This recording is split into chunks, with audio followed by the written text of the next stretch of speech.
150 एकड़ में डिजिटल खेती, account, head office, CCTV camera, औजार घर, 20 ट्रैक्टर, कोल्ड स्टोरेज, गौशाला, 5000 लीटर छाछ, गुजरात का सबसे बड़ा ऑर्गेनिक प्लांट, मधुली और गार्डन। प्रगतिशील खेती के बारे में आज बात कर रहे हैं हम लोग। भारत एक कृषि प्रधान देश है। आज यहाँ एक बड़ा हिस्सा किसी न किसी रूप से कृषि से जुड़ा हुआ है। आज़ादी के बाद देश में कई बड़े बदलाव आए, उनमें से एक कृषि क्षेत्र में भी हरित क्रांति का बड़ा एक परिवर्तन हुआ है। लेकिन आज हम आपको एक दिखाएंगे अनोखी आधुनिक डिजिटल विदेशी पद्धति और भारतीय पारंपरिक कृषि पद्धति, और भारत में शायद पहली बार ऐसा खेती का नज़ारा आप देखेंगे। आज गुजरात के अरवली जिला में धनसुरा तालुका में वड़ा गांव में भक्ति फार्म की मुलाकात लेते हैं, जिनमें 150 एकड़ में खेती का पूरा मैनेजमेंट ऑफिस के स्टाफ के मैनेजमेंट के हिसाब से होता है। वड़ा गांव भक्ति फार्म सुपरवाइजर और पूरा स्टाफ मिलके पूरा पूर्व नियोजन करते हैं खेती का। ब्लॉक के हिसाब से क्या वावेतर करना है और क्या उसमें पेस्टिसाइड डालना है, पूरा मैनेजमेंट इधर ऑफिस से होता है। बाद में ही 150 एकड़ में पूरा उसका खेती का कार्य किया जाता है सुपरवाइजरों और उसकी टीम के पूरे स्टाफ के माध्यम से, जिनका कंप्यूटर में डेटा फिक्स होता है और बाद में प्रिंट निकलता है और बाद में खेती का कार्य होता है। और ये है हेड ऑफिस, जिनके अंदर मणिभाई पटेल और उनके जो सहकर्ता है में वो यहाँ पूरा ऑफिस का मैनेजमेंट, ऑफिस है, हेड ऑफिस है, यहाँ से मैनेजमेंट करते हैं। भक्ति फार्म का एक लोगो भी है परमानेंट। एक दूसरा बढ़िया, सबसे बढ़िया आज के ज़माने में 150 एकड़ में पूरा सीसीटीवी की निगरानी से हाई डेफिनेशन टेक्नोलॉजी से कैमरा लगा हुआ है। ये ऊपर ऑफिस का फर्स्ट फ्लोर में हम लोग अभी जा रहे हैं।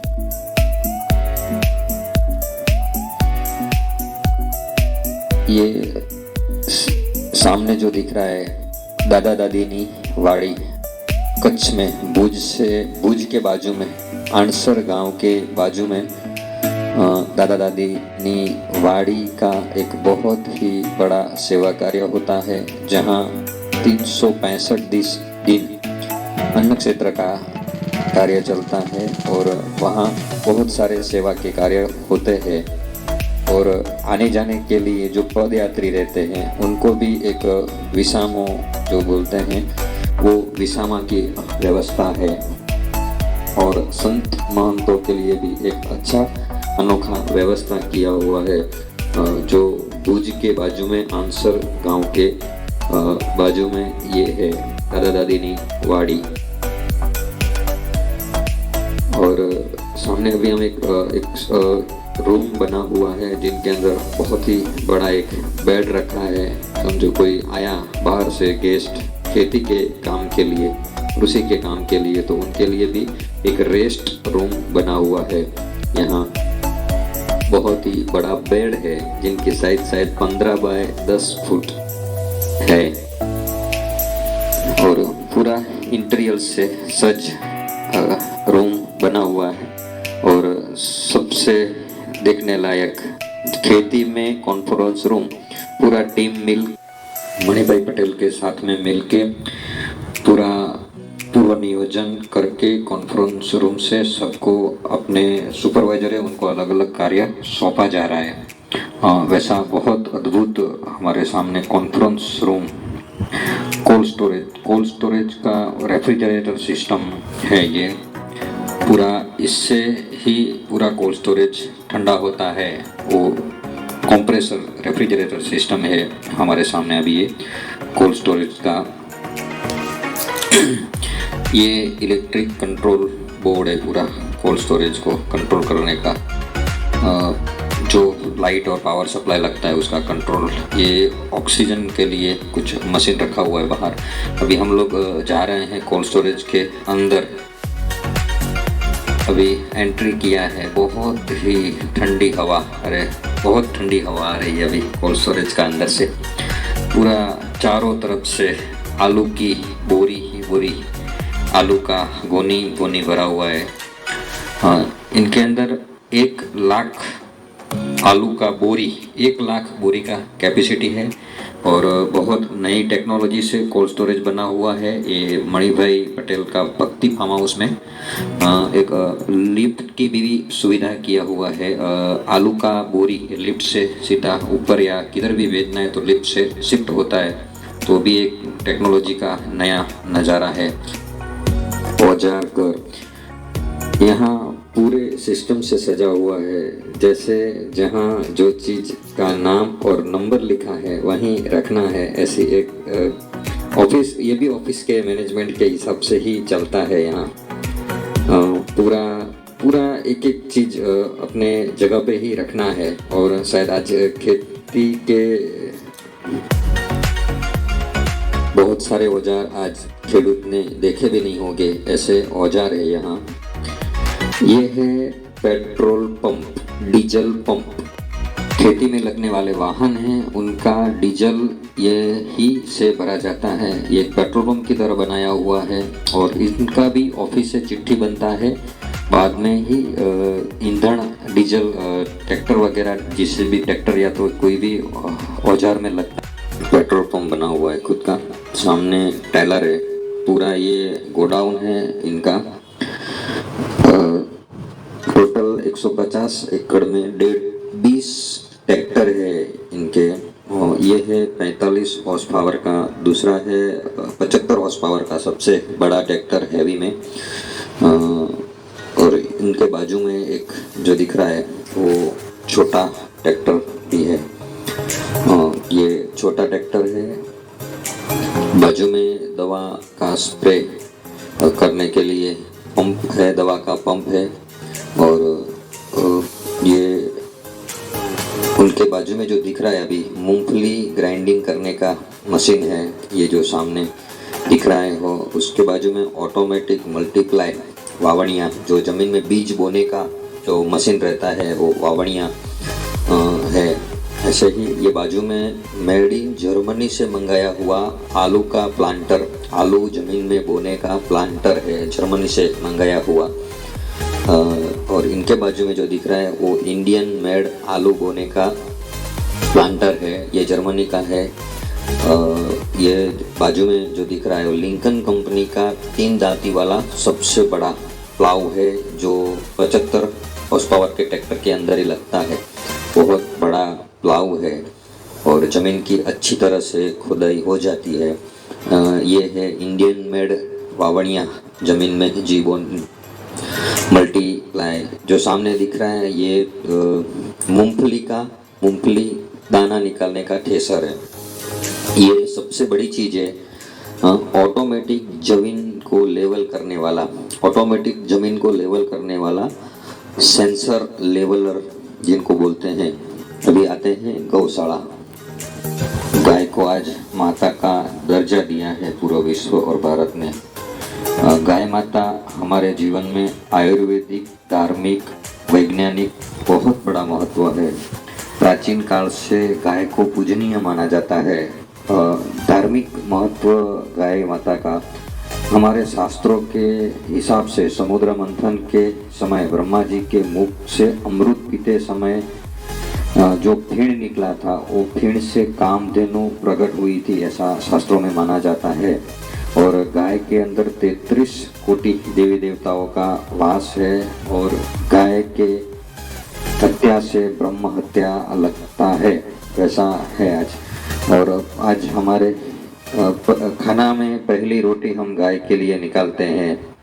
आज वैज्ञानिक महत्व देखने जाए तो सृष्टि पर गाय एकमात्र ऐसा प्राणी है जो ऑक्सीजन ग्रहण करता है और ऑक्सीजन छोड़ता है।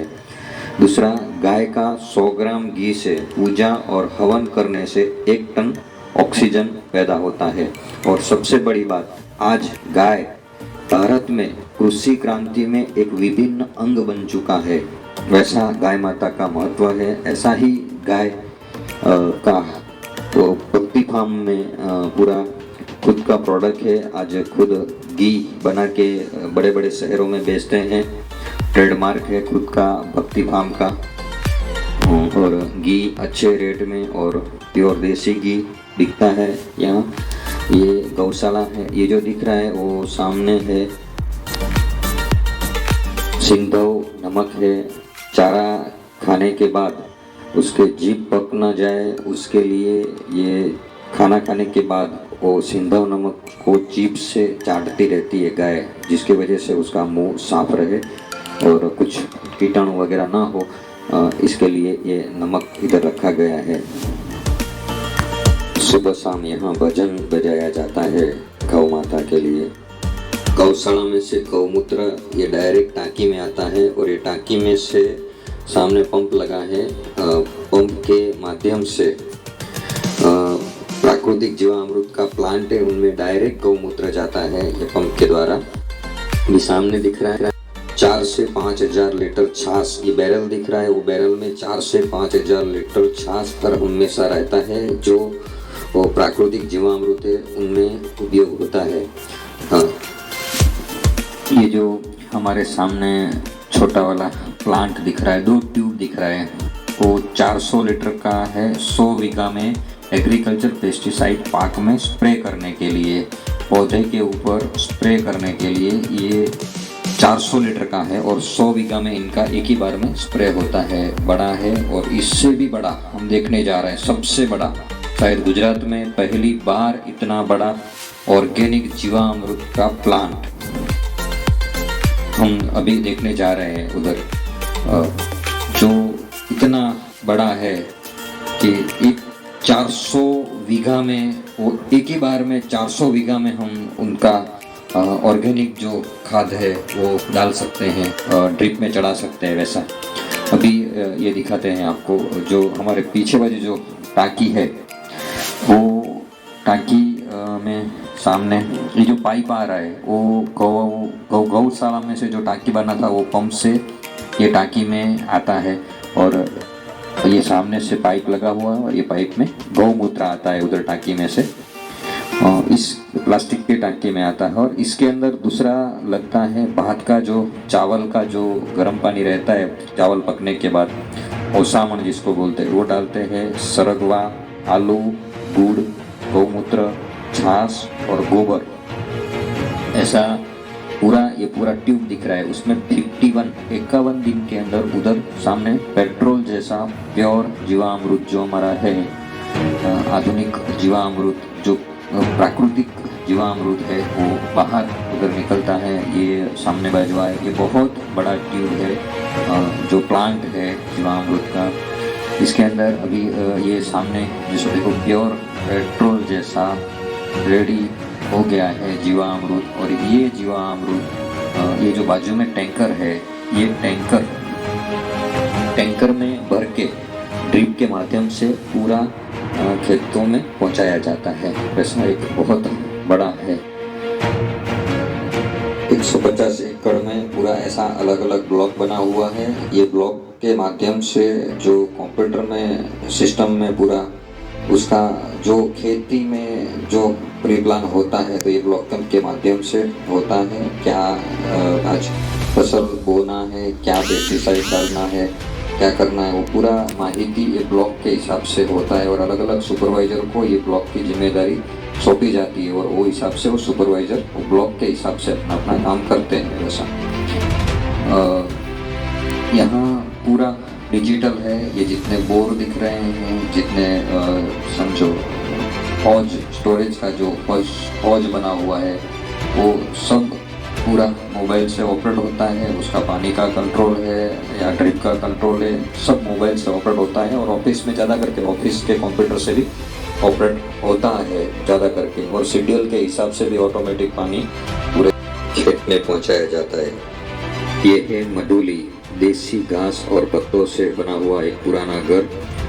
ये डाइनिंग बना हुआ है, परिवार के साथ देसी खाना खाने के लिए बहुत बड़ा डाइनिंग बना हुआ है। और विशाल ये गार्डन है, यहाँ देसी खाना खाने के लिए पूरा परिवार का एक बड़ा डाइनिंग बना हुआ है। बहुत अच्छा डाइनिंग है। अभी हम जा रहे हैं एक जो अद्भुत नज़ारा है हमारे सामने, जिनको देसी पत्ते और घास से बना हुआ मडोली और ओल्ड घर 70-80 साल पुराने कोई घर में गए हैं वैसा एहसास होता है। यहाँ बुजुर्ग कोई रहता तो बोलता कि हमारे ज़माने में ऐसा घर था, वैसा ओल्ड कल्चर घर बना हुआ है घास और पत्तों से पूरा। ये जो सामने दिख रही है दीवार, वो बांस की वड़ी से ही उसका दीवार बना हुआ है, और ऊपर का जो ये स्लैब है वो स्लैब भी पूरा पत्तों और घास से नेचुरल पहले जैसे बनाते थे हमारे बुजुर्ग, वैसा ही बना हुआ है। खिड़की भी उनका ही बना है। और नीचे ये जो है अद्भुत चीज़ है, बहुत 60, 70, 80 साल पुराने, जिनको शायद गुजराती में हम ढोलिया बोलते हैं। बहुत बड़ा खाट होता है और उसका जो भरने का जो डोरी जो भरते हैं उसमें अलग अलग डिजाइन में भरा जाता है। ये नीचे जो लिपण है वो भी एक देसी गाय के गोबर का पहले के जैसा ही लिपण किया हुआ है। और ये पूरा एक बहुत ही बढ़िया ओल्ड कल्चर नज़ारा है हमारे सामने। ये कोशिश की गई है इसके अंदर के पहले के चीज़ का सबको दिखाने का, पहले का कल्चर दिखाने का। जैसे हमारे पीछे जो दिख रहा है वो एक चेयर रहता था, आराम करने का चेयर, वो चेयर है इधर ये सामने। बहुत ही आरामदायक चेयर रहता था उस जमाने का। और नीचे जो दिख रहा है वो हाथ से आटा पीसने का चक्की, हाथ का चक्की है। और ये पूरा नज़ारा है हमारे सामने एक नगारा भी रखा हुआ है, जिनका महत्व होता था पहले आरती करने के लिए, भगवान की पूजा करने के लिए, या तो थोड़ा मनोरंजन के लिए भी नगारा हम लोग रखते थे। और ये पीछे बाजू बहुत बड़ा गार्डन है। और सामने अभी आते हैं अन्नपूर्णा घर, जिसको भोजनालय बोलते हैं। ये सामने अन्नपूर्णा घर के सामने दरवाजा में लगा हुआ है माँ अन्नपूर्णा भगवान शंकर जी महाराज को भोजन पिरस रहे हैं ऐसा। और नीचे की तरफ गोपी है, वो छाछ बना रहे हैं, मक्खन निकाल रहे हैं, दही और छाछ बना रहे हैं। आइए अंदर देखते हैं अन्नपूर्णा घर के अंदर। ये जैसे पहले के ज़माने में तांबा और पित्तल में खाने की प्रथा थी, और आज भी उसका वैज्ञानिक महत्व है, वही प्रथा से आज यहाँ खाना खाया जाता है। और ये बहुत बड़ा गार्डन है। एक इधर ये ओल्ड कल्चर जिसको एंटिक पीस बोल सकते हैं, वैसा एक बैलगाड़ी भी रखा हुआ है। आज के ज़माने में तो बैलगाड़ी लुप्त हो गया है ट्रैक्टर और टेक्नोलॉजी आने से। ये बहुत ही पुराना बैलगाड़ी रखा हुआ है और हमारे लिए बहुत अद्भुत नज़ारा है। ये देसी और विदेशी फूल झाड़ से पूरा आधुनिक गार्डन भी बना हुआ है। और यहाँ बच्चों के लिए भी बहुत सारा अच्छा बड़ा प्ले एरिया बना हुआ है। वीडियो लाइक करें, शेयर करें, सब्सक्राइब करें और बेल आइकन दबाएं। जय जवान जय किसान।